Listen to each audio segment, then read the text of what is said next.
चलिए लास्ट से शुरू करते हैं। जो 2025 के पेपर्स लास्ट में है ना, उससे शुरू करते हैं। पहला पेपर देख लो लास्ट का।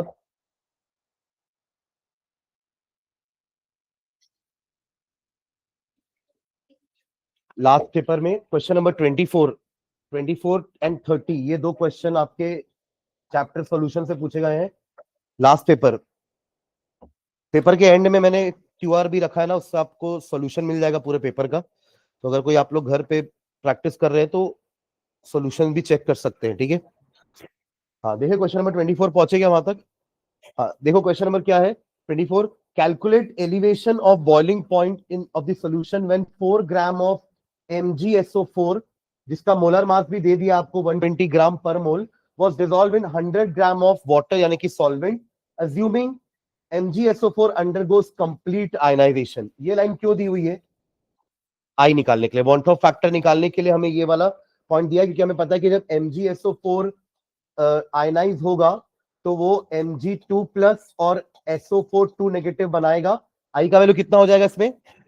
2, बिकॉज आई क्या होता है? Van't Hoff factor, number of molecules after dissociation या ionisation divided by number of molecules before. तो बिफोर एक था, बाद में दो हो गए, तब जब ये दो हुए तब ये जीरो हो गया ना। तो पहले आप ऐसे समझो कि 1 0 0, उसके बाद ये 0 1 1, तो 1 + 1 + 0 इज 2, और नीचे 1, तो 2/1 is i is equals to 2। ठीक है, फॉर्मूला क्या होता है हमारा? Del TB is equals to आई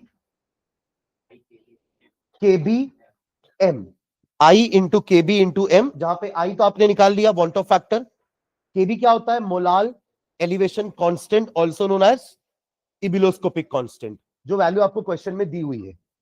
और एम होता है आपका मोलालिटी, और मोलालिटी के लिए डेटा इनफ गिवन है। क्या होता है molality? Number of moles of solute upon, जिसको अपन N2 बोलते हैं ना, क्या बोलते हैं? N2, number of moles of solute upon mass of solvent in KG. क्या लिखूं यहां पे? सिंबल W1 इन केजी, क्योंकि हमें सारी चीजें क्वेश्चन में ग्राम में दी हुई है। ठीक है, चलिए बताइए क्या होगा। N2 कैसे निकालेंगे? N2 कैसे निकालेंगे? तो मैंने कहा ना इनफ डेटा गिवन है, तो क्या डेटा गिवन है जिससे अपन N2 निकाल सकते हैं? जल्दी बताओ।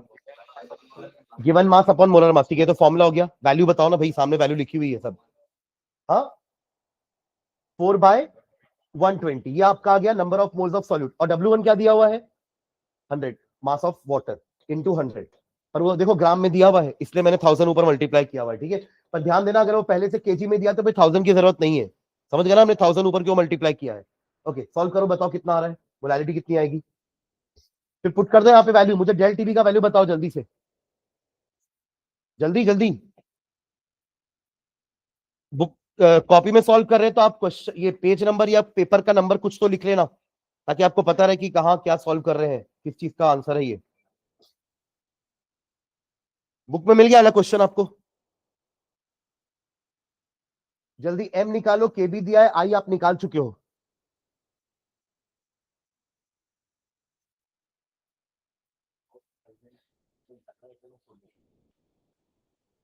प्योर नहीं, एलिवेशन इन बॉइलिंग पॉइंट का मतलब क्या हुआ फिर? प्योर सॉल्वेंट का वेपर प्रेशर ज्यादा होता है, बॉइलिंग पॉइंट कम हो जाता है ना। तभी तो प्रॉपर्टी का नाम एलिवेशन इन बॉइलिंग पॉइंट है, कि सॉल्यूशन बनने के बाद सॉल्यूशन का बॉइलिंग पॉइंट बढ़ गया। इसको आसान भाषा में ऐसे समझिए कि पानी का बॉइलिंग पॉइंट 100 डिग्री होता है, पर आपने उसमें एक चुटकी नमक डाल दिया, तो अब उसका बॉइलिंग पॉइंट 100 डिग्री नहीं रहा, अब वो 100 से ऊपर में बॉइल होगा।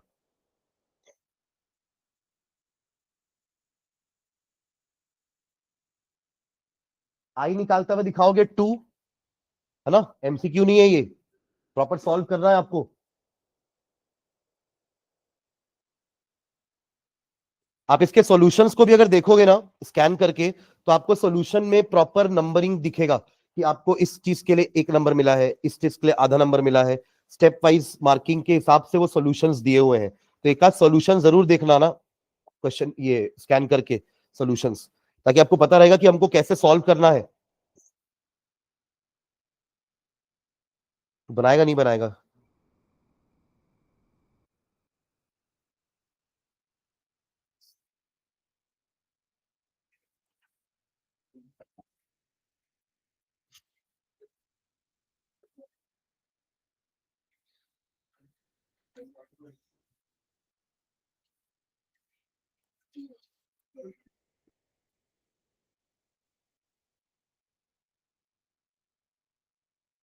कंसेप्ट क्लियर है इस क्वेश्चन का?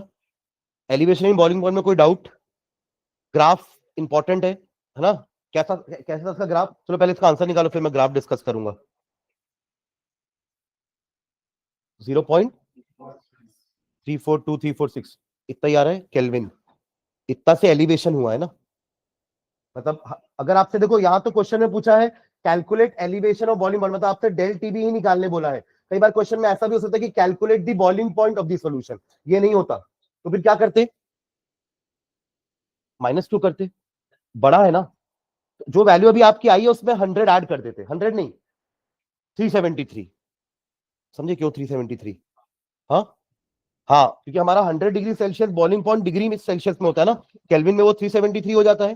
तो जो भी अभी आपका आंसर केल्विन में आया है आप उसमें 373 ऐड कर देना, तो 373 पॉइंट जो भी आपका आंसर आया है that will be the boiling point of solution. पर क्वेश्चन में क्या पूछा है ये समझ लेना। एलिवेशन निकालने बोला है तो डेल टीबी निकालेंगे, सोल्यूशन का बॉइलिंग पॉइंट निकालने बोलेगा तो हम 373 में वो डेल टीबी को ऐड कर देंगे। ठीक है ना? तो कंसेप्ट हमारा क्या है?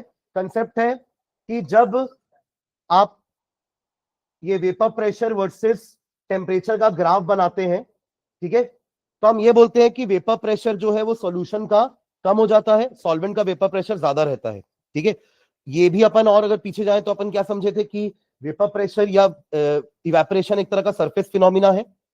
जब तक सॉल्वेंट अकेला था तब सॉल्वेंट आराम से वेपराइज हो रहा था, तो वेपर्स ज्यादा क्रिएट हो रहे थे। पर जैसे ही हमने एक नॉन वोलेटाइल सॉल्यूट उस सॉल्वेंट में ऐड किया, अब सरफेस में कुछ जगह सॉल्यूट ने भी ले ली, जो कि खुद तो इवेपोरेट हो नहीं रहा है, उसके वेपर्स बन नहीं रहे हैं, और उसने कुछ जगह ऑक्यूपाई करके सॉल्वेंट को कम कर दिया ऊपर जाने से। तो अल्टीमेटली वेपर्स कम हो जाएंगे तो वेपर प्रेशर कम हो जाएगा। तो इसका मतलब ये हुआ कि वेपर प्रेशर हमारे सॉल्यूशन का कम होता है और सॉल्वेंट का वेपर प्रेशर क्या होता है? ज्यादा होता है। तो हमने यहां पर वही किया था कि हमने 2 पॉइंट मार्क किए थे ग्राफ में।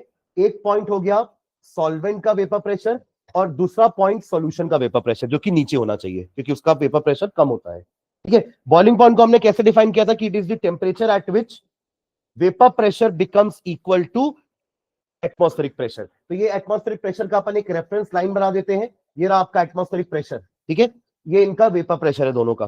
टेम्परेचर बढ़ाते बढ़ाते इतना बढ़ाना है कि vapour pressure becomes equal to atmospheric pressure, और यही हो जाएगा हमारे सॉल्वेंट का क्या? Boiling point. नाम क्या दिए थे इसको? TB naught. सेम काम हमें सॉल्यूशन के साथ भी करना है। सॉल्यूशन का वेपर प्रेशर कम होता है सॉल्वेंट के कंपैरिजन में, पर हीट करोगे तो इसका वेपर प्रेशर भी बढ़ेगा। हीट करते करते आपको इतना हीट करना है कि इसका वेपर प्रेशर भी 1 एटीएम के बराबर हो जाए, और उस टेम्परेचर को अपन क्या बोलेंगे? TB, boiling point of solution, जो कि ज्यादा दिख रहा है आपको। और ये जो डिफरेंस आया है इसी को अपन क्या बोलते हैं? Del TB. तो डेल टीबी बराबर टीबी माइनस टीबी नॉट, या फिर एक्सपेरिमेंटली फाउंड आउट किया गया था के बी इंटू एम। ये दोनों हमारे डेल टीबी के फॉर्मूले होते हैं। ठीक है, जिससे अभी आपने इस वाले फॉर्मूले से क्वेश्चन बनाया है।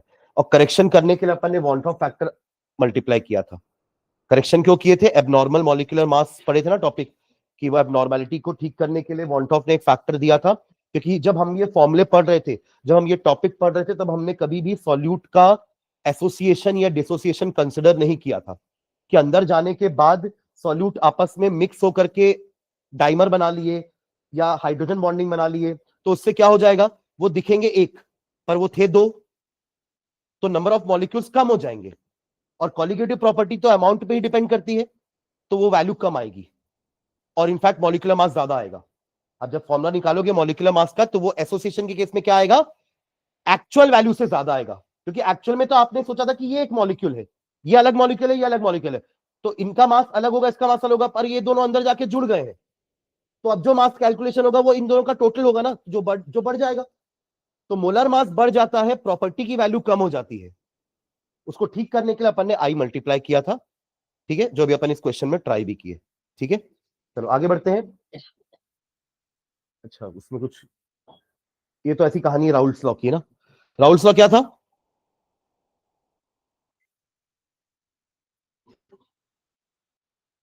राउल्स लॉ वेपर प्रेशर से रिलेटेड था। हेनरी लॉ, राउल्स लॉ, दोनों में थोड़ा एक्सप्रेशन एक जैसा आता है, पर दोनों का यूटिलिटी अलग अलग है। हेनरी लॉ किस बारे में बात कर रहा था? गैस की सॉल्युबिलिटी लिक्विड में डिपेंड्स अपॉन प्रेशर। जितना प्रेशर बढ़ाएंगे उतना मोल fraction of gas will be dissolved in the liquid.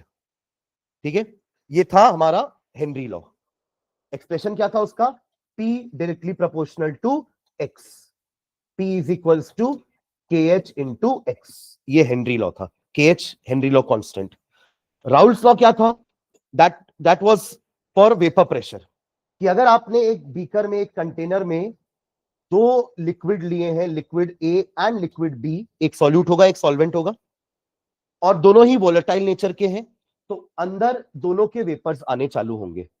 ठीक है, एक पॉइंट ऑफ टाइम ऐसा आएगा कि ये वेपराइजेशन या इवेपोरेशन एंड कंडेंसेशन का रेट बराबर हो जाएगा, और उस वक्त जो प्रेशर की रीडिंग आएगी वो हमारा वेपर प्रेशर होता है इस पूरे सॉल्यूशन का। But that is not the vapour pressure alone from A या बी, ये दोनों का कंट्रीब्यूशन है। तो total vapour pressure is the sum of partial vapour pressures of A and B. कुछ वेपर ए के हैं ऊपर, कुछ वेपर बी के हैं, दोनों मिलके प्रेशर क्रिएट कर रहे हैं ना मर्क्यूरी के कॉलम पर, तो ये राइज हो रहा है ऊपर और वो आपको वेपर प्रेशर मिल रहा है, राइट। तो vapour pressure of the solution is the sum of vapour pressure of solute and of vapour pressure of solvent, right.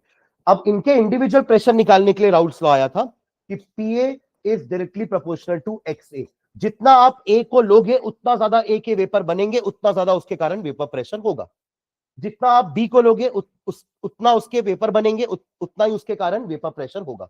तो PA directly proportional to XA, जहां पे XA का मतलब था mole fraction of A, and PB directly proportional to XB।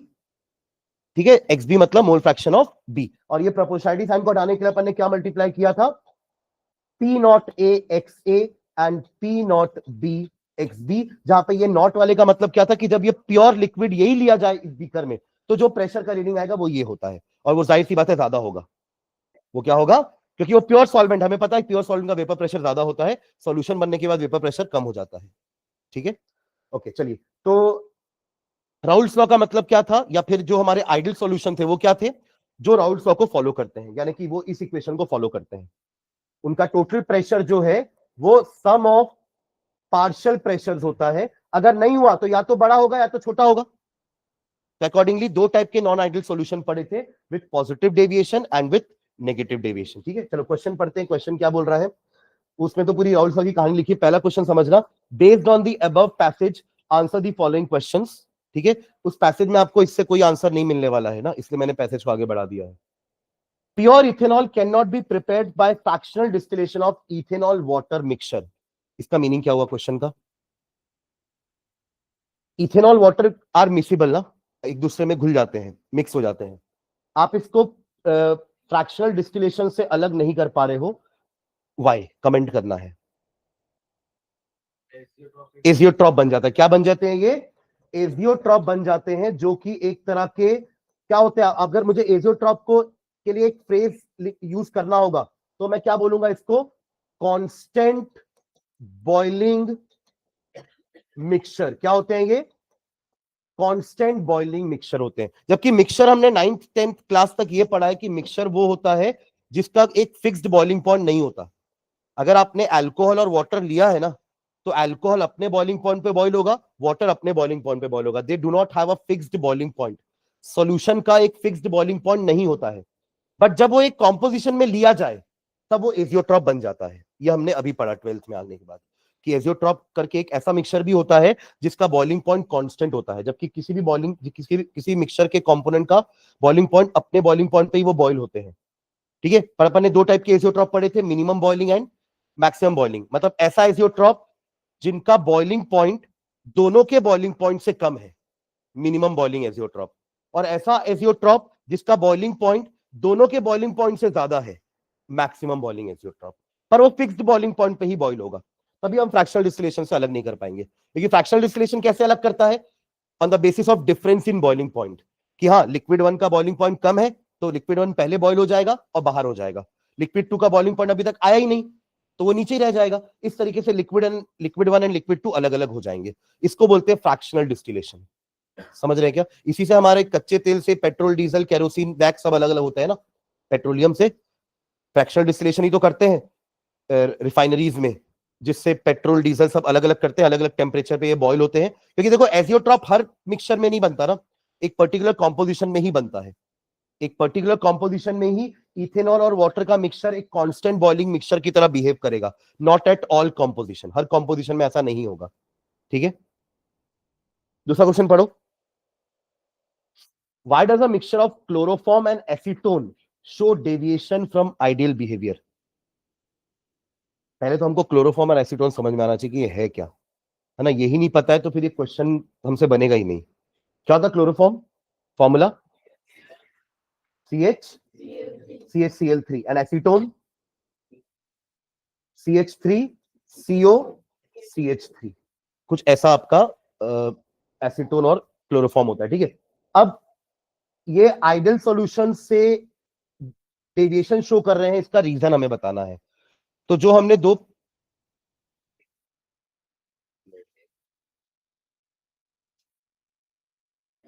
Deviation का मतलब ये है कि वो राउल्स लॉ फॉलो नहीं कर रहे हैं। अभी हमने जो बात की कि P total is equals to PA plus PB, ऐसा नहीं कर पा रहे हैं।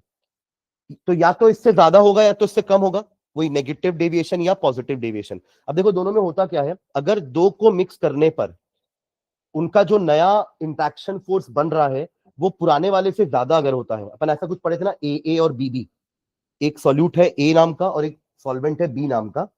सॉल्यूट के अंदर पहले से इंट्रैक्शन फोर्सेस होंगे, ए इंट्रैक्शन नाम दे देते हैं उसको, और सॉल्वेंट के अंदर भी पहले से इंट्रैक्टिव फोर्सेस होंगे, उनके बीच का अट्रैक्टिव फोर्स होगा, उसको नाम दे देते हैं बीबी। मिलने के बाद जो नया इंट्रैक्टिव फोर्सेस बने हैं जिसको नाम देते हैं अपन ए बी, ये उनसे बराबर हो सकते हैं। अगर ऐसा है तो आइडियल सॉल्यूशन। पर अगर उनसे अट्रैक्शन फोर्स इनका ज्यादा हो गया, मतलब कि A B attraction force is greater than A and B B, इसका क्या मतलब हुआ कि अब ये ज्यादा अट्रैक्ट हो गए हैं, तो अब आसानी से इनका वेपराइजेशन नहीं होने वाला। और अगर ऐसा हुआ तो पी टोटल की वैल्यू जो है वो कम हो जाएगी, फोर्स ऑफ अट्रैक्शन बढ़ जाएगा ना, तो कैसे ए और बी एक दूसरे को तोड़ के वेपराइज होंगे, तो वेपर प्रेशर कम हो जाएगा। यानी कि पी टोटल की वैल्यू पीए और पीबी के टोटल से क्या आएगी? कम आएगी। पर अगर यही इंट्रैक्टिव फोर्स कम हो गया होता तो क्या होता? अब ए और बी उतने स्ट्रांगली अट्रैक्टेड नहीं है जितना ए और बी थे, ये लूजली अट्रैक्टेड है, तो आसानी से निकल जाएंगे। और आसानी से निकलेंगे मतलब ज्यादा वेपर बनेगा, और ज्यादा वेपर मतलब ज्यादा वेपर प्रेशर, यानी कि पी टोटल की वैल्यू ग्रेटर देन पीए प्लस पीबी। इसको बोलते हैं पॉजिटिव डेविएशन और इसको बोलते हैं नेगेटिव डेविएशन। ग्राफ आपको याद आ रहा है ग्राफ कैसा रहता था? राउल्स लॉ का स्ट्रेट बनता था, तीनों लाइन, और नेगेटिव डेविएशन में हम तीनों को नीचे झुलाते थे और एक तीनों को ऊपर, पॉजिटिव डेविएशन में। अब एसीटोन और क्लोरोफॉर्म में ऐसा क्या होने वाला मिक्स होने के बाद? तो देखो एसीटोन का स्ट्रक्चर कुछ ऐसा होता है, CH3CO CH3, ठीक है, और क्लोरोफॉर्म में CH कुछ ऐसे Cl3। अब देखो आपके पास ये H एक है जो इस O के साथ क्या कर सकता है? हाइड्रोजन बॉन्डिंग बना सकता है। कैसे? ये आपका पार्शियल पॉजिटिव पार्शियल नेगेटिव, इसमें ये पार्शियल नेगेटिव ये पार्शियल पॉजिटिव, बन गई हाइड्रोजन बॉन्ड। हाइड्रोजन तो बनाता है ना बॉन्ड ऑक्सीजन के साथ। तीन एलिमेंट तो है जिनके साथ हाइड्रोजन ऑक्सीजन बॉन्ड बनाता है, कौन कौन? Oxygen, nitrogen, fluorine. अपने अपने ग्रुप के तीनों पहले पहले member, group number 15, group number 16, group number 17 के पहले पहले मेंबर, बस। क्योंकि ये साइज में छोटे होते हैं और हाइड्रोजन से ज्यादा इलेक्ट्रोनेगेटिव भी होते हैं, दोनों ही कंडीशन फेवर कर रही है, इसलिए यही तीनों हाइड्रोजन के साथ क्या बनाते हैं? Hydrogen bonding. मतलब जाहिर सी बात है दोनों को मिक्स करने के बाद दोनों पास आ गए ज्यादा। A interaction BB interaction was weaker, A B interaction strong हो गया, तो क्या होगा? Positive deviation, negative deviation. हाँ, वेपर कम बनेंगे, वेपर कम बनेंगे मतलब पी टोटल कम हो गया पीए प्लस पीबी से, तो ये शो करेगा क्या? Negative deviation. हालांकि हमसे पूछा क्या है क्वेश्चन में, why does a mixture show deviation? तो आपको ये तो बताना ही पड़ेगा ना कि मिक्स होने के बाद हाइड्रोजन बॉन्डिंग आ गई बीच में, जिससे इनका इंट्रैक्शन फोर्स बढ़ गया, तो नेगेटिव डेविएशन शो करेंगे ये। ठीक है, और भी क्या क्या चीज पढ़े थे अपन इसके अलावा? डेल वी मिक्स और डेल एच मिक्स। जाहिर सी बात है अगर देखो इनके बीच का अट्रैक्शन फोर्स अगर पहले से बढ़ गया है तो वॉल्यूम का क्या होगा? कम हो जाएगी। पहले उनका वॉल्यूम ज्यादा था, मतलब आपने पहले 100 ml लिया, मिक्स होने के बाद 200 आ गया तो आइडियल, पर अभी क्या आने वाला है 200 से कम, 180 हो सकता है, 170 हो सकता है, क्योंकि ये पास पास आ गए ना। वॉल्यूम मतलब क्या होता है, स्पेस ऑक्यूपाइड। तो पहले उनके बीच का अट्रैक्शन फोर्स इतना था, तो उस हिसाब से वो जगह ले रहे थे। अब अट्रैक्शन फोर्स बढ़ गया है, तो अब और पास पास आ जाएंगे तो जगह कम लेंगे ना, तो इससे हमारा डेल वी क्या हो जाएगा, नेगेटिव। V1 बड़ा था, V2 छोटा हो गया, तो V2 minus V1 is negative. हमेशा चेंज कैसे निकालते हैं, फाइनल माइनस इनिशियल, ठीक है, तो वो नेगेटिव हो जाएगा। डेल वी मिक्स, तो नेगेटिव डेविएशन में del V mix negative, del H mix negative, positive deviation में del V mix positive, del H mix भी पॉजिटिव, ठीक है। और मैंने इंट्रैक्शन फोर्स तो आपको बता ही दिया है, ठीक है। चलो नेक्स्ट क्वेश्चन देखो। Vapor pressure of pure benzene at a certain temperature is 1.25 atm when 1.2 gram of non-volatile electrolyte solute is added to 60 ग्राम। देखो नॉन इलेक्ट्रोलाइट का मतलब ही होता है कि ये डिसोसिएशन नहीं करने वाला, समझ गए क्या? तो अपन को आई का टेंशन नहीं लेना है इसमें, क्योंकि आई तब होगा जब वो डिसोसिएट होता, ठीक है। Is added to 60 gram of benzene, the vapour pressure of the solution becomes 1.37 atm। Calculate the molar mass of the non volatile solute. Concept समझते क्वेश्चन का क्या था हमारा, ये क्वेश्चन आरएलवीपी का क्वेश्चन है, ये relative lowering of yet another colligative property है, ठीक है, जिसका मीनिंग क्या होता है, वेपर प्रेशर ऑफ सॉल्वेंट ज्यादा होता है, सॉल्यूशन का कम होता है, तो P not minus PS. What is P not, vapour pressure of pure solvent, पानी का, यानी अपने क्वेश्चन में क्या है वो बेंजीन, क्वेश्चन में क्या है अपने, vapour pressure of pure benzene is 1.25, ये हमारे क्वेश्चन में दिया हुआ है। P not is equal to कितना, 1.25 atm, ठीक है। फिर आपने क्या किया, आपने उसमें एक सॉल्यूट डाला, कितना ग्राम, 1.2 ग्राम सॉल्यूट डाला, तो ये आपका दिया हुआ है क्या, क्या दिया हुआ है ये, W2, 1.2 ग्राम, ठीक है, ओके। फिर क्या किया आपने, 60 ग्राम बेंजीन में, ये क्या दिया हुआ है, W1, 60 ग्राम बेंजीन, ठीक है, ओके। और वेपर प्रेशर बिकम्स इतना, यानी कि ये कम हो गया ना, तो ये दिया आपको PS विच इज 1.23 है ना, 237, 237 P not minus PS upon P not, इसी को बोलते हैं relative lowering of vapour pressure. देखो इतना होता है लोअरिंग ऑफ वेपर प्रेशर, ये होता है relative lowering of vapour pressure. Compare कर रहे हैं अपन उसकी ओरिजिनल वैल्यू से, ठीक है। इज इक्वल्स टू कितना था हमारा ये, क्या 12, क्या लिखूं यहां पे, x2 क्या था, mole fraction of solute, mole fraction of, ये हमारा फॉर्मूला है, जहां पे x2 क्या होता है, N2 upon N1 plus N2। N2 N1 निकालने के लिए डेटा अपने पास गिवन है क्या, क्योंकि P नॉट और PS तो दिया हुआ है। N2 N1 के लिए डेटा अपने पास गिवन है क्या, देखो दोनों का मास दिया है, और अच्छा क्वेश्चन में निकालना क्या है, अच्छा सॉल्यूट का मोलर मास निकालना है, ठीक है, यानी कि आपको M2 निकालना है। और व्हाट अबाउट M1, M1 क्या है, बेंजीन का निकालो ना, हाँ अच्छा दिया, कितना दिया है, 78, नहीं दिया तो निकाल लेते ना, C6H6, 7 6 12 72 प्लस 6 78, क्लियर है ये। तो अब आपके पास N1 निकालने का डेटा है, N2 के लिए आप ये अपॉन ये पुट कर दोगे, ठीक है ना। अब क्या आएगा बताओ यहाँ पे values, 1.25 minus 1.237 divided by 1.25 is equals to N2 की value 1.2 divided by M2 divided by N1 की वैल्यू 60 डिवाइडेड बाय 78, उसको इग्नोर कर देना, N1 प्लस N2 को N1 लिख देना, ठीक है, अप्रोक्सीमेटली इक्वल टू N1। ये अपन किए थे ना, डाइल्यूट सॉल्यूशन है, तो N1 प्लस N2 को अपन अप्रोक्सीमेटली इक्वल टू N1 लिख देंगे। बस यहां से M2 निकाल लो, जल्दी बताओ क्या आएगा इसका आंसर। कंसेप्ट में कोई डाउट, रिलेटिव लोअरिंग क्यों होती है मैं आपको इसके पहले बता दिया था, जब अपन बॉइलिंग पॉइंट समझ रहे थे, कि वो सरफेस में जगह ले लेंगे, नॉन वोलेटाइल सॉल्यूट सरफेस में जगह ले लेंगे, तो उससे वेपर प्रेशर कम हो जाएगा सॉल्यूशन का। और ये कॉलिगेटिव प्रॉपर्टी है, यानी कि जितना ज्यादा सॉल्यूट डालोगे उतना ज्यादा वेपर प्रेशर कम होने लगेगा। देखो तो क्या आएगी वैल्यू,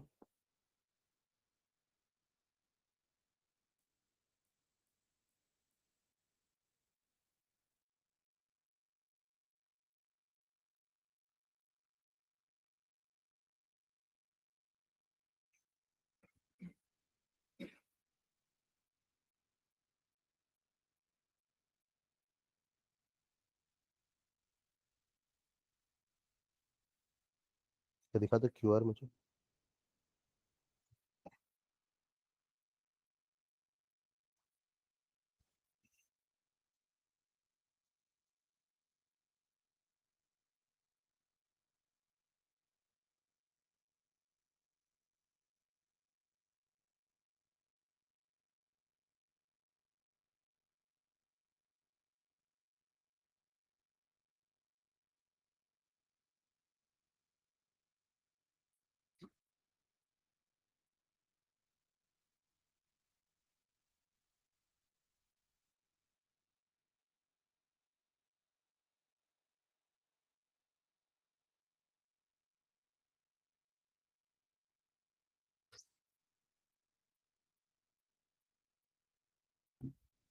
कितना आ रहा है?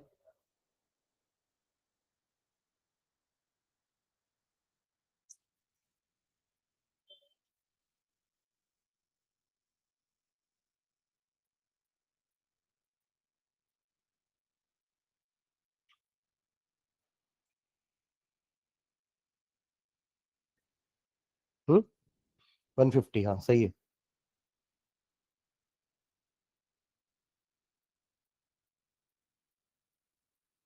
बनाना भाई।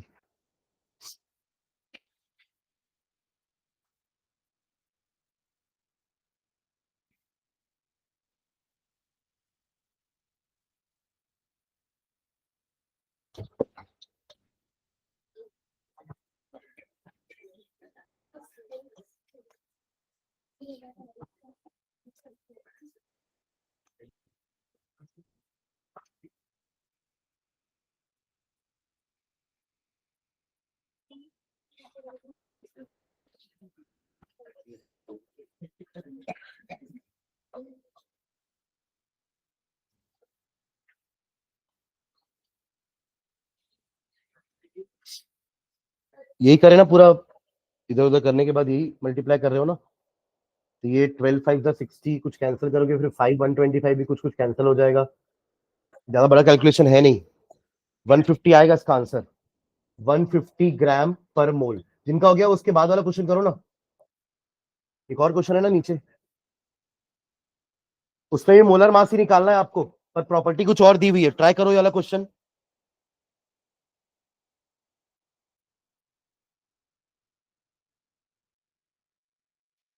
Del T B is equals to K B into M, K B into N two upon W1 into 1000, K B into W2 into 1000 upon W1 into M2।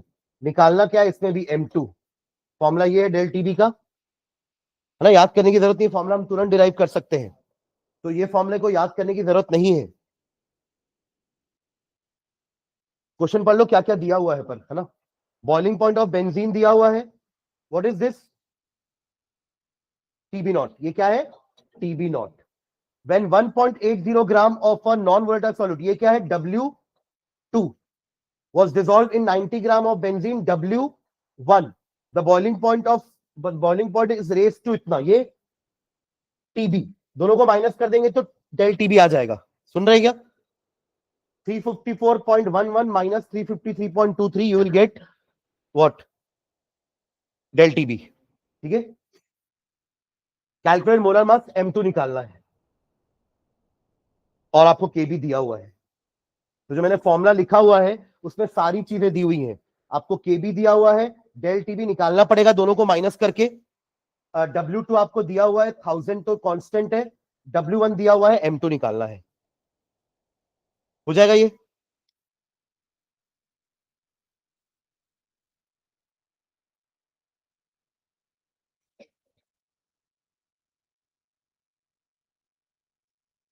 Paper छूट गया क्या?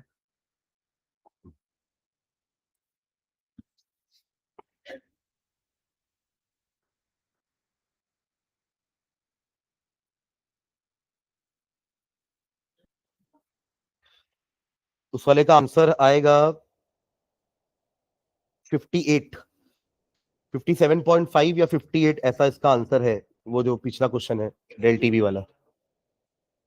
अरे बन जाएगा वो, उसमें कोई डाउट तो नहीं है किसी को। चलो पिछले पेपर में आ जाओ, उसके पहले 5671।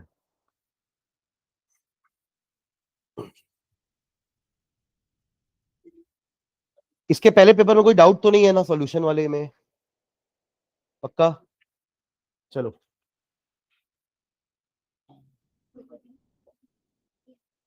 which of the following solution will have the highest boiling point in water?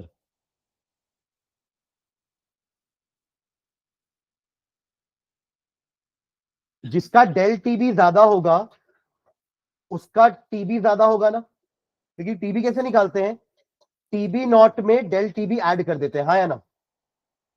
Correct.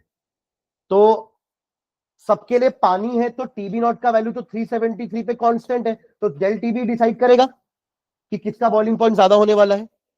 अब डेल टीबी किस पे वैल्यू डिपेंड करता है? डेल टीबी की वैल्यू डिपेंड करती है आई, केबी और एम पे। एम सॉरी केबी तो कांस्टेंट है सबके लिए क्योंकि सॉल्वेंट पानी है।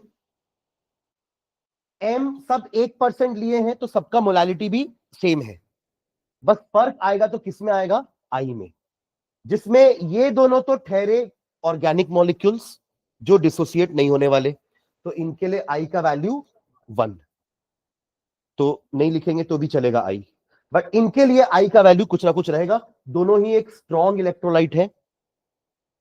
यहां पर आपका जब ये डिसोसिएट होगा तो K प्लस और Cl नेगेटिव बनाएगा, आई का वैल्यू 2, और जब ये डिसोसिएट होगा तो Ca2 plus plus 2Cl negative, आई का वैल्यू 3। तो जिसका आई का वैल्यू ज्यादा उसका बॉइलिंग पॉइंट ज्यादा। क्लियर है ये? हाँ, ऐसे अप्रोच करेंगे इस टाइप के क्वेश्चंस को, ठीक है। चलो नेक्स्ट क्वेश्चन देखो, उसी पेपर का असर्शन रीजन में आ जाओ, क्वेश्चन नंबर 14। इसको कैसे याद रखोगे, कहीं कुछ तो लिखो। अरे 2 महीने बाद जब वापस पढ़ोगे इसको तो याद नहीं आएगा कैसे आया था ये आंसर। एटलीस्ट वहीं बुक में ही लिख लो, एमसीक्यू में वो पेंसिल से ही लिख लो वहीं पर, या पेन से गोद दो, जो भी आप ही की बुक है वो। तो इसलिए वहां लिख तो दो कि इसके लिए आई का वैल्यू 2 आया था, इसके लिए आई का वैल्यू 3 आया है। डिसोसिएशन रिएक्शन लिख लो अगर नहीं याद है तो, कैसे हो रहा है डिसोसिएशन। चलो नेक्स्ट पढ़ो तो, cooking time is reduced in pressure cooker, ये सही होता है ना? कुकिंग टाइम कम हो जाता है क्योंकि अपन वहां पर एक कांस्टेंट प्रेशर पे, सॉरी प्रेशर बढ़ाते हैं ना, प्रेशर कुकर के अंदर प्रेशर बढ़ता है, वॉल्यूम कांस्टेंट रहता है उसका, है ना? Boiling point of water inside the pressure cooker is elevated, क्या होगा? रीजन फॉल्स है बोल रहे हो, कैसे फॉल्स है?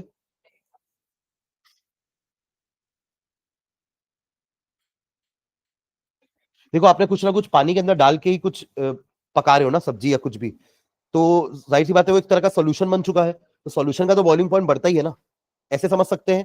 या फिर आप इसको ऐसे समझो कि आपका जो प्रेशर कुकर होता है उसकी प्रॉपर्टी क्या है, कि उसका वॉल्यूम कांस्टेंट है पर अंदर प्रेशर बहुत ज्यादा लगा रहे हैं, तो उससे टेम्परेचर को बढ़ना पड़ेगा ताकि प्रेशर जो वॉल्यूम है वो कांस्टेंट रहे। हमारा एक फॉर्मूला होता है ना, PV is equals to NRT, या ये बोलो कि PV by T is a constant, ये हमेशा कांस्टेंट रहना चाहिए। अब प्रेशर कुकर के अंदर प्रेशर बढ़ रहा है ना, वॉल्यूम को हमें रखना है कांस्टेंट, तो टेम्परेचर को भी बढ़ना पड़ेगा, तभी तो ये हमेशा कांस्टेंट रहेगा ना, overall PV by T is a constant. Pressure बढ़ रहा है, वॉल्यूम को कांस्टेंट रखना है, तो टेम्परेचर को भी बढ़ना पड़ेगा ताकि इसकी वैल्यू हमेशा क्या रहे, कांस्टेंट, तो बॉइलिंग पॉइंट बढ़ जाता है, ठीक है। तो दोनों ही सही है, मतलब ये आपका ए ऑप्शन होने वाला है, ठीक है। चलिए नेक्स्ट देखो,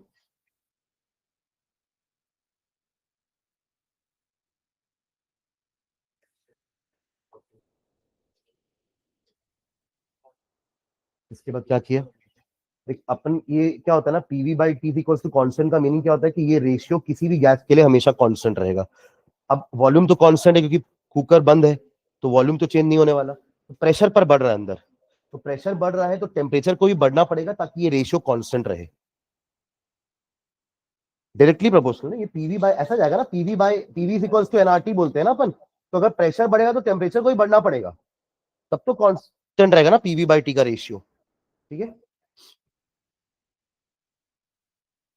चलो नेक्स्ट देखो, what is meant by positive deviation from Raoult's law, ये तो थ्योरी क्वेश्चन हो गया है ना। तो इसमें आप क्या करोगे, वही कि हाँ मतलब वो इंट्रैक्शन के हिसाब से समझाना ना, कि जब ए इंट्रैक्शन और बीबी इंट्रैक्शन आपका क्या है, स्ट्रॉन्गर है, ये वीकर हो चुका है, नहीं उल्टा बोल दिया ना, ए बी स्ट्रॉन्गर हो गया है, सॉरी ए बी वीकर हो गया है, ए बी बी स्ट्रॉन्गर था, तभी तो वैल्यू ज्यादा आएगी। पॉजिटिव मतलब आप ये समझिएगा कि पी टोटल की वैल्यू पीए प्लस पीबी से ज्यादा आने वाली है, और ज्यादा तभी आएगी जब वेपर्स बढ़ेंगे। वेपर्स कब बढ़ेंगे, जब इंट्रैक्शन वीकर हो जाएगा। तो ए बी इंट्रैक्शन जो है that becomes weaker than A and BB. मतलब जो हमने केस देखा था ना एसीटोन और क्लोरोफॉर्म वाला, उसका ऑपोजिट, क्योंकि वहां पे तो मिलाने के बाद हाइड्रोजन बॉन्ड बन रही थी, ठीक है ना। एग्जांपल क्या हो जाएगा, give an example what type of azeotrope is form by positive deviation. Ethanol और वाटर बोल सकते, कि इथेनॉल के बीच में अंदर हाइड्रोजन बॉन्डिंग अच्छी होती है, इथेनॉल इथेनॉल के बीच में, है ना। तो उससे उस वाटर में जाने के बाद भी हाइड्रोजन बॉन्डिंग होगी, बट जो एक्सटेंट ऑफ हाइड्रोजन बॉन्डिंग है वो कम हो जाएगा, पहले ज्यादा रहेगा इथेनॉल इथेनॉल के बीच में। और कौन सा टाइप का पॉजिटिव डेविएशन, मतलब कौन सा एसोट्रॉप बनाएंगे ये पॉजिटिव डेविएशन वाले, इसको अपन ना ग्राफ से समझ सकते हैं। याद करना ग्राफ कैसा था हमारा राउल्ट्स लॉ का फॉर पॉजिटिव डेविएशन, ये तो हमारा था कैसा वाला, ये तो आइडियल वाला केस है ना, दिस इज आइडियल केस, ठीक है। पॉजिटिव डेविएशन में क्या हो जाएगा, ये भी ऊपर, ये भी ऊपर और ये भी ऊपर। वेपर प्रेशर एक पॉइंट पे हाईएस्ट है, इस पॉइंट पे ना, यहां पर vapour pressure highest, boiling point minimum. कम बॉइलिंग पॉइंट होगा तब तो वेपर प्रेशर ज्यादा होगा ना, तो ये हो जाएगा आपका मिनिमम बॉइलिंग एजियोट्रॉप। किस टाइप का बनाएगा ये, मिनिमम बॉइलिंग एजियोट्रॉप। फिक्स होता है, मतलब नेगेटिव डेविएशन वाले positive, sorry maximum boiling azeotrope बनाएंगे, और पॉजिटिव डेविएशन वाले मिनिमम बॉइलिंग एजियोट्रॉप बनाते हैं, ठीक है। मतलब इसका मतलब क्या हुआ कि इथेनॉल और वाटर को मिक्स करने पर जो बॉइलिंग पॉइंट नया आएगा वो दोनों के बॉइलिंग पॉइंट से कम होने वाला है, ठीक है।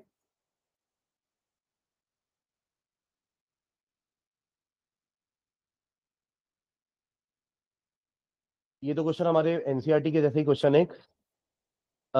0.3 ग्राम of acetic acid dissolved in 30 gram of benzene shows a depression in freezing point equal to इतना, ये आपका डेल टीएफ दिया हुआ है, ठीक है। Calculate the percentage association of acid if it forms a dimer in the solution. Percentage association मतलब आपको अल्फा निकालना है ना, क्या निकालना है, अल्फा। मैंने बीच में अपन एक बार आई वाला कुछ केस किए थे ना, फॉर्मूला भी बताया था मैंने, पर मैंने बताया कि फॉर्मूले से मत जाओ, आप बेसिक से चलो तो हमेशा आपको याद रहेगा। फॉर्मूला हम भूल जाते हैं कई बार, ठीक है। कैसे बनाएंगे इस क्वेश्चन को अपन, क्या क्या गिवन है देखो, डेल टीएफ दिया हुआ है और 0.3 gram of acetic acid dissolving 30 gram benzene.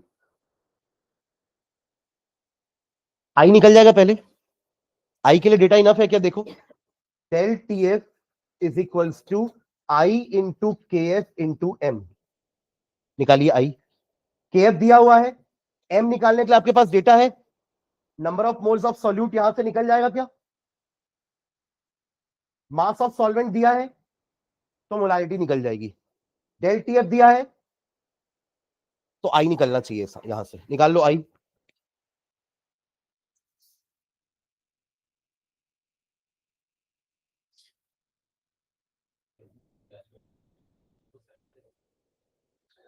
नहीं जरूरत रहेगा तो कैसे भी करो, केल्विन और डिग्री सेल्सियस का एक ही मतलब है, मतलब अगर टेम्परेचर 1 डिग्री सेल्सियस में बढ़ता है तो केल्विन में भी तो 1 ही डिग्री बढ़ेगा, तो आप 0.45 ही रहने दो उसको केल्विन, हाँ चलेगा।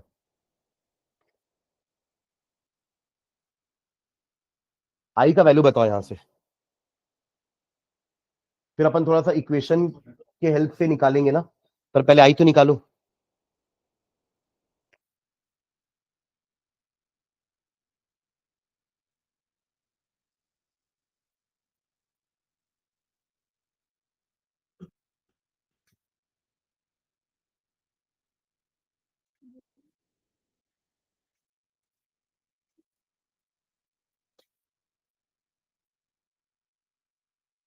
कैलकुलेशन भी ज्यादा टफ नहीं हो रही है, देखना।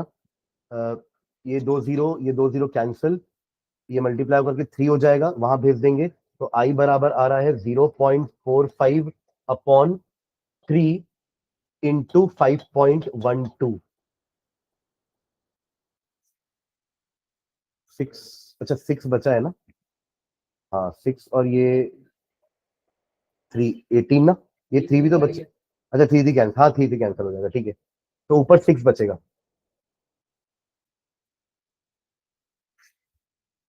तो 6 5 जा 30 का 0 कैरी 3, 24 और 3 27, 27, 2.70 डिवाइडेड बाय 5.12, काट देना पॉइंट को भी, तो 270 अपॉन 512।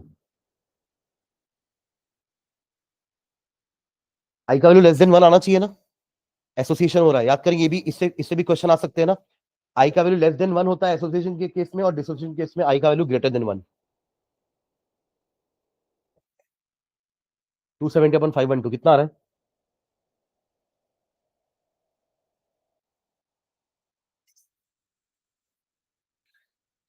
270 डिवाइड बाय 512, 0.527, ये आ रहा है आई का वैल्यू, ठीक है।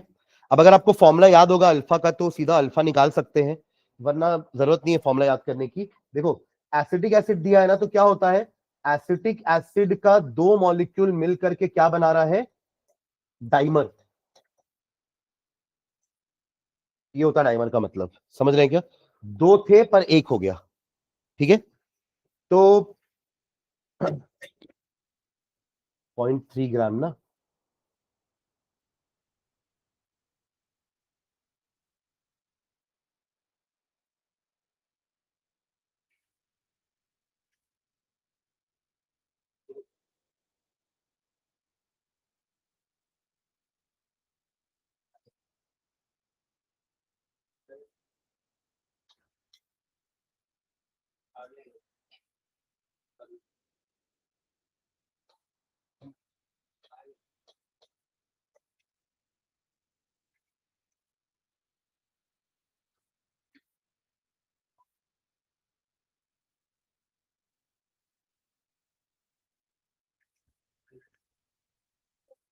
नंबर ऑफ मोल्स यही आएगा क्या इसका, 0.005, 0.3 डिवाइडेड बाय 60, ठीक है, 0.005। इतना मोल हमारे पास एसिटिक एसिड है, मान लेते हैं इसमें से एक्स मोल एसोसिएट हो गए तो बचे इतने, और एक्स मोल एसोसिएट हो गए तो बनेंगे कितने, एक्स बाय 2, डाइमर है ना। मतलब अगर इसके एक्स मॉलिक्यूल डिसोसिएट हो रहे होंगे तो सॉरी एसोसिएट हो रहे होंगे तो बनेंगे कितने, एक्स बाय 2 हो जाएंगे ना, 10 का 5 हो जाएगा। अगर 10 मॉलिक्यूल एसोसिएट हो रहे होंगे तो बनेंगे कितने, 10 डिवाइड बाय 2 यानी कि 5 बनेंगे। तो यहाँ पे अपन ने एक्स बाय 2 कर दिया, और ये बचेंगे कितने, इतने, ठीक है। और इससे अपन देखो अल्फा का वैल्यू कैसे निकाल सकते हैं, अल्फा इज इक्वल्स टू होता क्या है, it is the number of molecule associated upon number of molecule taken. तो x हो जाएगा 0.005 अल्फा, तो यहां पुट कर देते हैं इसको, 0.005 minus 0.005 alpha is equals to 0.005 alpha upon 2। यहां से आई का अपना जो दूसरा फॉर्मूला है क्या होता है, i, what is i, number of moles after association divided by number of moles before association. I आप ऑलरेडी निकाल चुके हो, अब इस पूरे को आपको यहां पुट करना है ऐड करके, है ना। तो आपका आ जाएगा आई अल्फा का वैल्यू, और परसेंटेज में निकालना है तो इंटू 100 कर देंगे, ठीक है। पुट करो ये वैल्यू को वहां पर,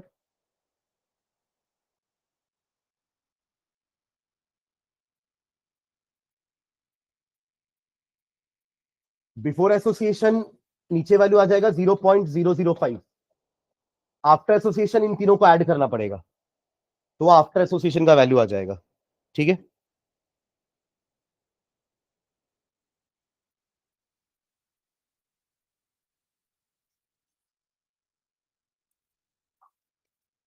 देखो कितना आएगा अल्फा,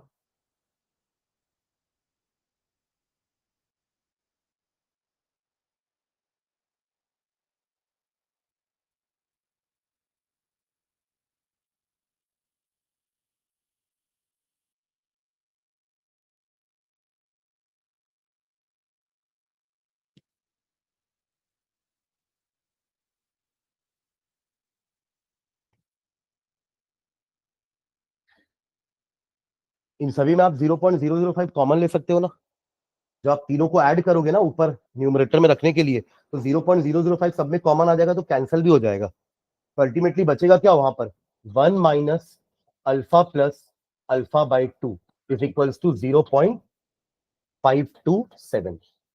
अब निकलेगा अल्फा, क्या अल्फा?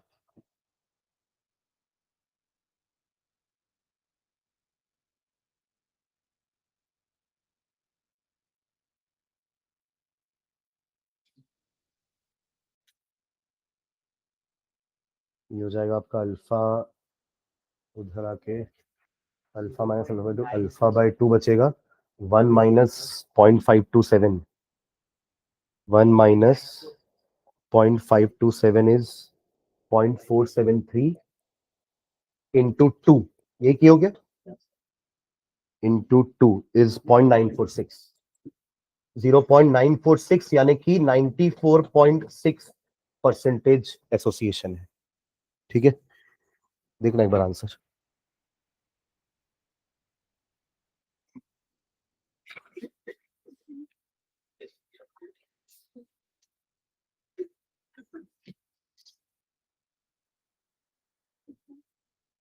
क्वेश्चन नंबर 22,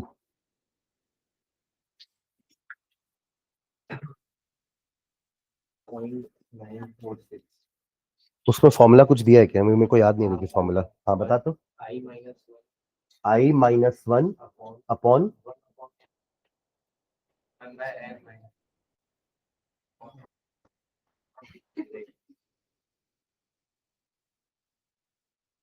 अच्छा, alpha is equals to I-1 upon 1 by n-1। जिनको अगर वो बेसिक समझ में नहीं आना क्या किया है मैंने यहाँ पर, तो आप ये फॉर्मूला भी याद रख सकते हो ना। 0 पॉइंट कितना था, 527, 0.527 माइनस 1 अपॉन 1 अपॉन n का वैल्यू क्या हो जाएगा यहाँ पर, 2 माइनस 1 अल्फा, तो यहां से भी अल्फा आ जाएगा। ये कितने आयंस निकल, कितना वो डाइमर दिया ना, वो n का वैल्यू होता है। ठीक है, वरना वहां पे क्या किया ना, एक बार फिर से समझना। CH3 देखो साफ साफ वहां पे लिखा कि वो डाइमर बनाते हैं, मतलब दो मॉलिक्यूल मिलके क्या दिखने वाले हैं, एक दिखने वाले हैं। पर क्वेश्चन ये है कि क्या सारे के सारे डाइमर बना लेते हैं क्या आपने 100 मॉलिक्यूल लिए हैं, क्या 100 के 100 मिलके 50 बन रहे हैं, तो आप बोलोगे 100% एसोसिएशन हो रहा है। पर हमें नहीं पता कि कितना परसेंट एसोसिएशन हो रहा है। ठीक है, तो यहां पर अपन मान लेते हैं कि अगर मेरे पास ये 1 मोल है शुरू में, है ना, अभी तो अपन 0.005 लेके चले थे, अगर ये मेरे पास 1 मोल है तो इनिशियली भी मान लो एसोसिएशन नहीं हुआ है। ठीक है, मान लेते हैं एक्स मोल एसोसिएट हो गए, तो अब बचे कितने, 1 माइनस एक्स, और ये बने कितने, एक्स बाई 2। मतलब अगर 90, 100 में से 90 एसोसिएट हो गए तो बनेंगे कितने, 45 बनेंगे, क्योंकि हर दो मिलके एक दिख रहा है ना। तो 90 अगर मिक्स हो गए तो कितने दिखेंगे, 45, इसलिए मैंने हाफ किया। और यहां बचे कितने, 10। अरे हाँ या ना, ये जो किया समझ में आया कि नहीं, कि यहाँ x से माइनस क्यों किया, यहाँ पे x बाई 2 क्यों लिखा। अरे हाँ या ना तो बोलो, नहीं है तो फिर से एक बार बताने की कोशिश करूंगा कुछ और तरीके से। देखो हमने मतलब मान लीजिए आपने 100 मॉलिक्यूल लिए, एसोसिएशन कितना परसेंट हो रहा है हमें नहीं पता। अगर मान लीजिए 50% एसोसिएशन होता ना, तो इसके 50 मॉलिक्यूल ऐसे मॉलिक्यूल के फॉर्म में रहते, और बचे हुए 50 मिलके 25 बन जाते डाइमर, अगर 50% एसोसिएशन होता तो।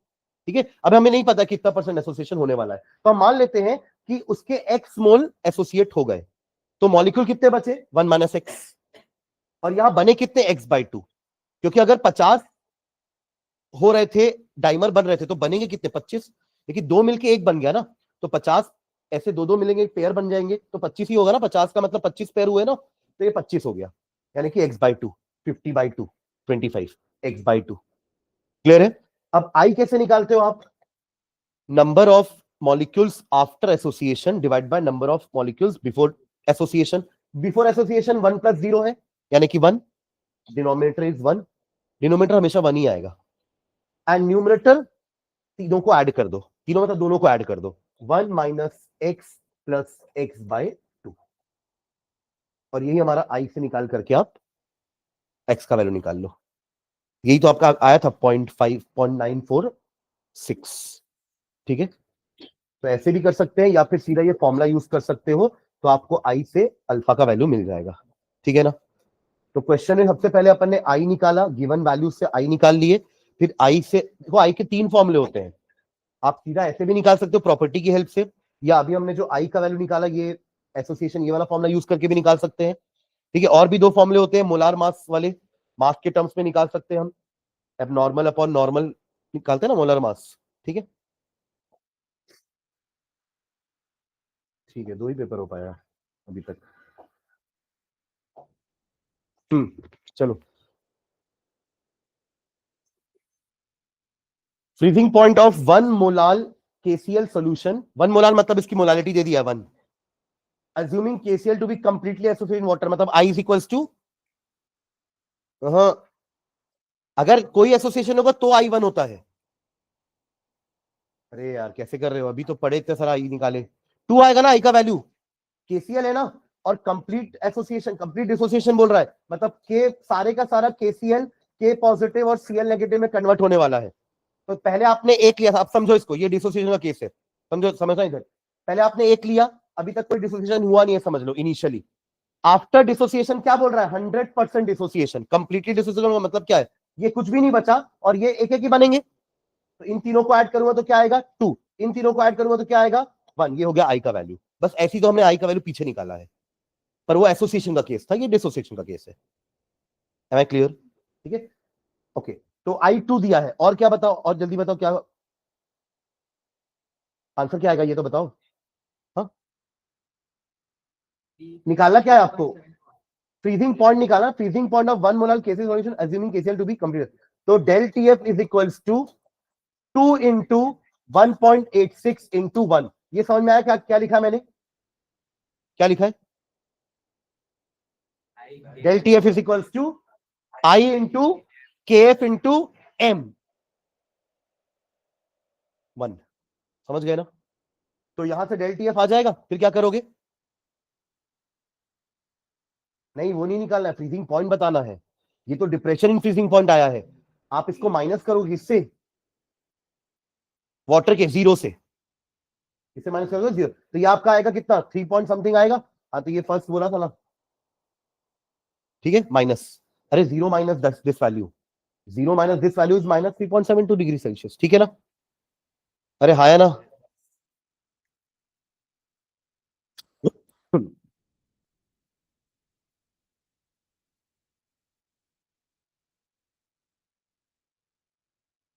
एसीटोन इन इथेनॉल क्या होगा, देखो एसीटोन अपने आपस में भी अट्रैक्ट रहता है, पर वो डाइपोल डाइपोल अट्रैक्शन होता है, सुन रहे हो क्या, मतलब एसीटोन का मैंने अभी आपको स्ट्रक्चर बना करके दिखाया था ना, ऐसा कुछ होता है, सॉरी ऐसा होता है, ये थोड़ा याद करो, कीटोन का प्रॉपर्टी की ये हमारा ज्यादा इलेक्ट्रोनेगेटिव होने के कारण ये नेगेटिव हो गया, ये पॉजिटिव हो गया, ये बन गया ना डाइपोल।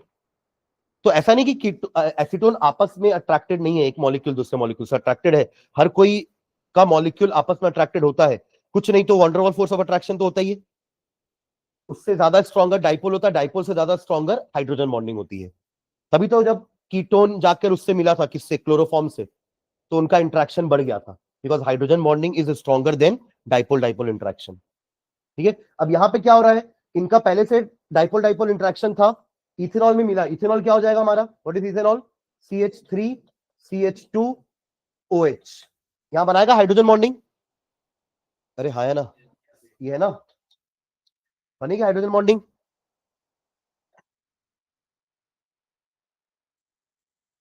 हाँ, नेगेटिव डेविएशन, अट्रैक्शन बढ़ जाएगा, तो उससे क्या होगा, it is just like acetone and chloroform, same ये भी था। ठीक है, तो ऐसे ना आप हर के 2-2 एग्जांपल याद रखोगे, सुन रहे हो क्या, जैसे इसके पिछले वाले क्वेश्चन आपसे डेफिनेशन ही पूछ लिया था ना, कि what do you mean by positive deviation, give one example, तो एक आध 2-2 एग्जांपल तीनों के याद रखेंगे, तीनों मतलब आइडियल के भी, नॉन आइडियल में भी, पॉजिटिव डेविएशन के 2 एग्जांपल, नेगेटिव डेविएशन के 2 एग्जांपल। ठीक है, स्टेट हेनरीज लॉ, अभी अपन पीछे देखे थे, P is equal to KH into X, पर ये स्टेटमेंट नहीं है, ये इक्वेशन है उसका, स्टेटमेंट आपको लिखना पड़ेगा ना, कि प्रेशर है ना, pressure of the gas is directly proportional to mole fraction of the gas, ठीक है, dissolved.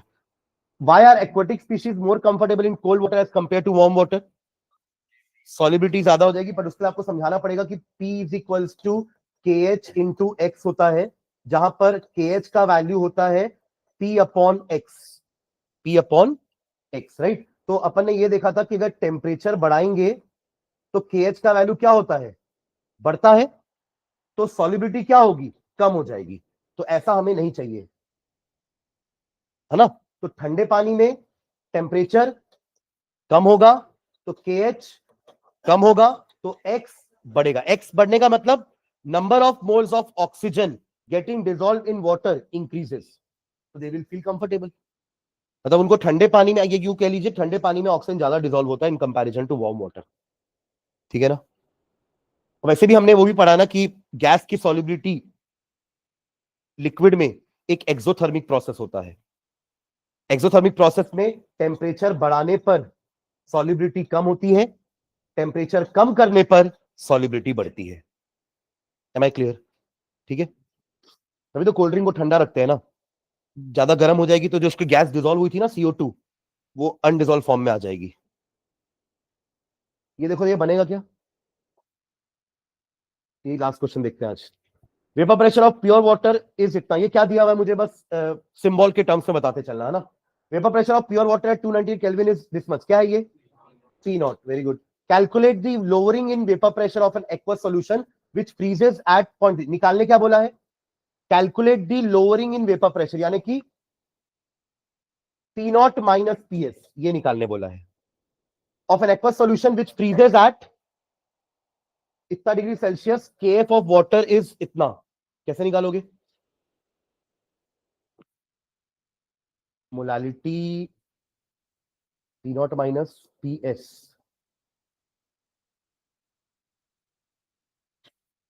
calculate the lowering in vapor pressure of an aqueous solution which freezes at, molarity निकल जाएगी उससे, है ना। जो डेटा दिया हुआ है आपको, del TF is equals to KF into M, KF दिया हुआ है, डेल TF भी दिया ही है, फ्रीजेस एट -0.3 बोल रहा है ना, तो यहां से M निकलेगा मोलालिटी।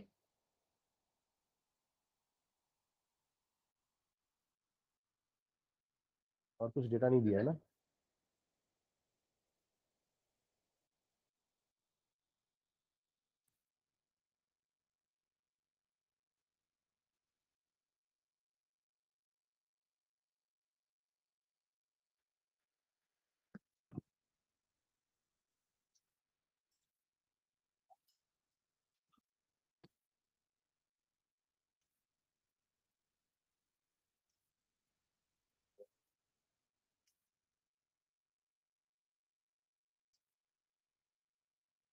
मोलालिटी निकालो तो पहले इसकी, कितनी आएगी मोलालिटी, फिर मोलालिटी से देखते हैं अपन वेपर प्रेशर का लोअरिंग कैसे निकालेंगे। P not minus PS is equals to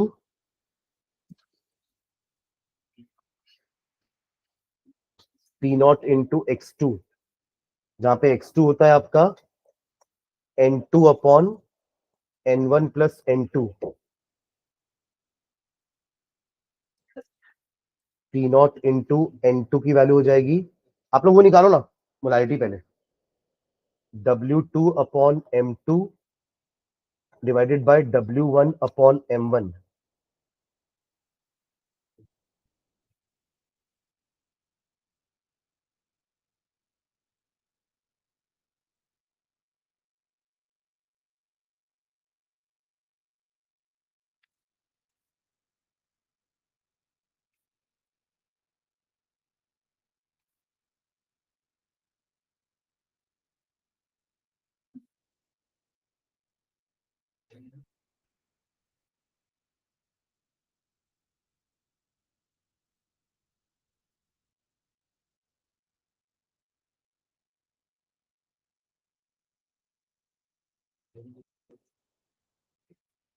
कुछ आएगा मोलालिटी,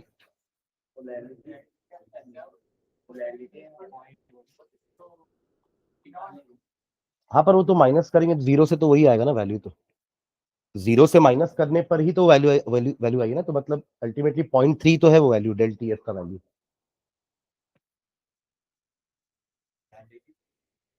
मोलालिटी निकलेगी ना ये फॉर्मूले से, तो ये वाला आ रही मोलालिटी 0.16 क्या है। फिर उसके बाद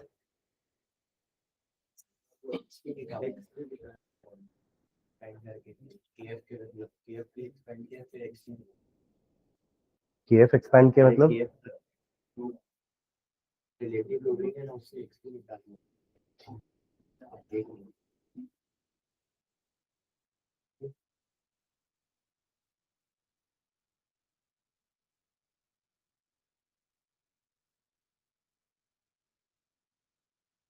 x2 कितना आ रहा है?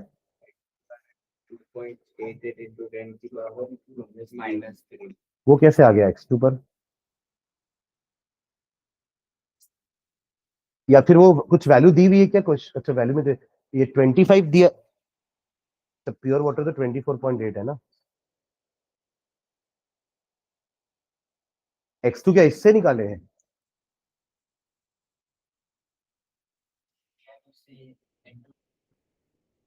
हाँ वही तो यहाँ पे कर रहा था मोलालिटी, मतलब मोलालिटी कितना आ रहा है? 0.16। हाँ ठीक है, तो इससे अपन क्या निकालेंगे? x2।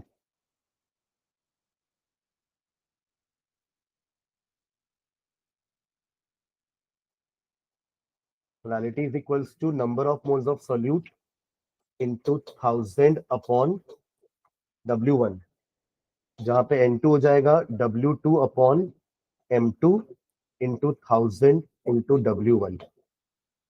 ये होता है मोलालिटी। तो उसमें x2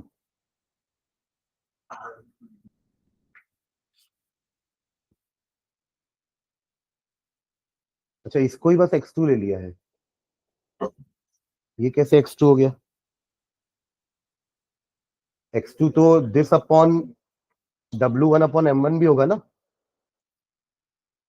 टाइम हो गया क्या? चलो ठीक है, इसको नेक्स्ट क्लास में देखते हैं अपन, ठीक है। पर ये तो पूरा अप्रोक्सीमेशन ही कर दिया है। कौन कौन? नहीं वो सॉल्यूशन देख रहा था।